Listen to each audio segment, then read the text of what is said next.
The day I found the letter, the sky was quiet. One of those washed-out mornings where even the sunlight looks tired. I was cleaning the attic, something I hadn't done since we moved into this house 12 years ago. Dust, boxes, forgotten memories. And then there it was, a small wooden box wedged behind an old suitcase, my husband's initials carved into the lid. Nothing strange about that, except I'd never seen it before. I almost didn't open it. Almost. But curiosity is a strange thing. It starts as a whisper and grows until you can't breathe without knowing. Inside were old receipts, a few photos from his college days, and one sealed envelope, yellowed at the edges, addressed in handwriting that wasn't mine. To David. Open when she's gone. For a moment, my body forgot how to move. The attic air turned heavy. I turned the envelope over in my hands, my name nowhere on it. My chest felt tight, my mind already spinning stories it didn't want to believe. My husband, David, was downstairs humming as he cooked. I could smell the garlic and butter from here. Ordinary, peaceful, domestic. Everything about the scene screamed love and safety. And yet, this envelope existed. I slid my thumb under the flap. The paper tore like skin. The first line read, "If you're reading this, it means she's finally out of your life." The rest was worse. It was from a woman named Clara, 10 years ago. She wrote about the nights they spent together, how he promised to leave me, how he called me a phase, how he said he felt alive with her. She wrote about my laughter, how it annoyed him, about my cooking, how he pretended to like it, about our marriage, how it was, in her words, already over. My eyes blurred before I reached the end, but one line burned itself into my mind like a scar. "She'll never leave you, David. She worships you too much, but you deserve freedom." I sat there, frozen, while the clock downstairs chimed noon. 10 years. 10 years I'd been living with this man, sharing a bed, raising children, celebrating anniversaries, all while he'd hidden this letter, this truth, this betrayal. But what hit hardest wasn't the cheating, it was the choice to keep it. He hadn't destroyed the letter, he'd kept it. Carefully, deliberately, like a secret trophy. By the time I walked downstairs, my hands weren't shaking anymore. My voice wasn't trembling. That scared me most. The calm. "Find something interesting up there?" he asked, smiling, still wearing that apron I bought him last Christmas. I placed the letter on the counter. "You tell me." His smile faltered the moment he saw the handwriting. His face went pale, like the blood just decided to stop believing in him. "Where did you find that?" "Behind your old suitcase," I said quietly. He swallowed hard. "It's nothing. It's ancient history." "Ancient history doesn't write, 'Open when she's gone,' David." Silence. Thick, heavy. I watched him crumble, not out of guilt, but out of fear. Fear that I finally knew. I didn't yell. I didn't cry. Not then.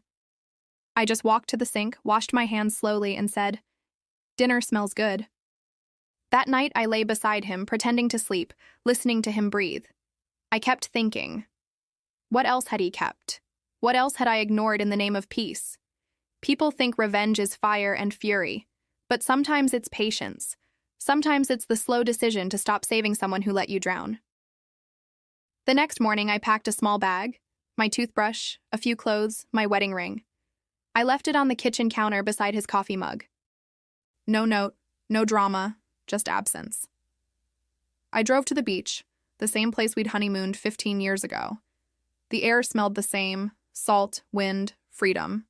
But I wasn't the same. I sat there for hours, watching the waves, trying to make sense of the years I'd lost to his lies.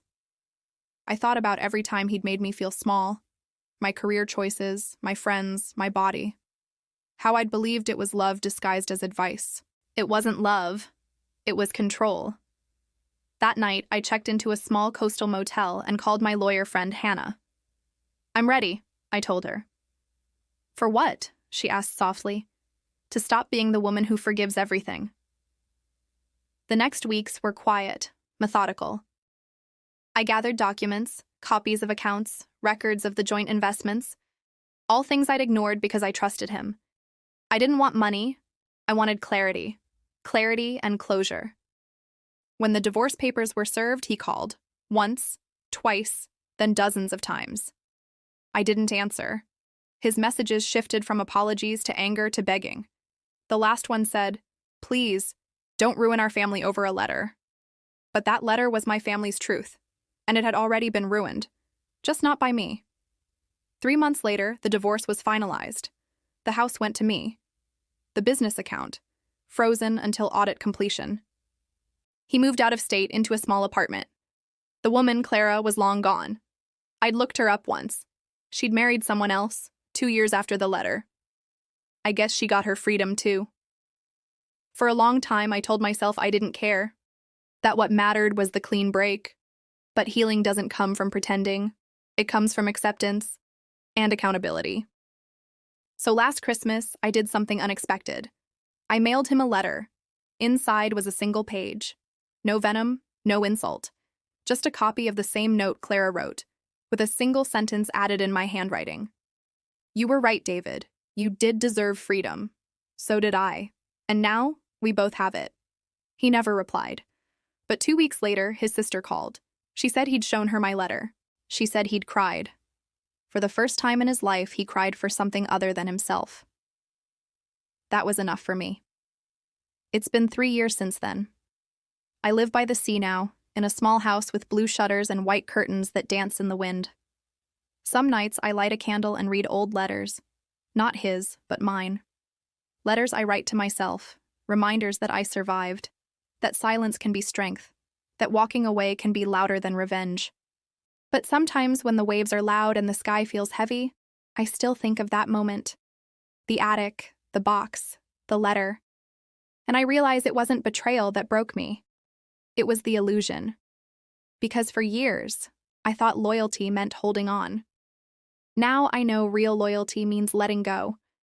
Of anyone who keeps you small, even if you once loved them more than yourself.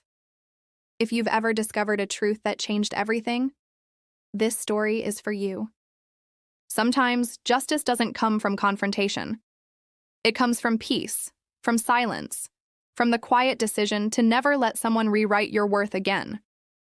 Because the most powerful revenge isn't destruction, it's dignity. If this story touched something in you, hit subscribe and like. Tell me in the comments, would you have opened that letter or left it sealed forever? Because sometimes, the choice to know the truth is the beginning of freedom itself.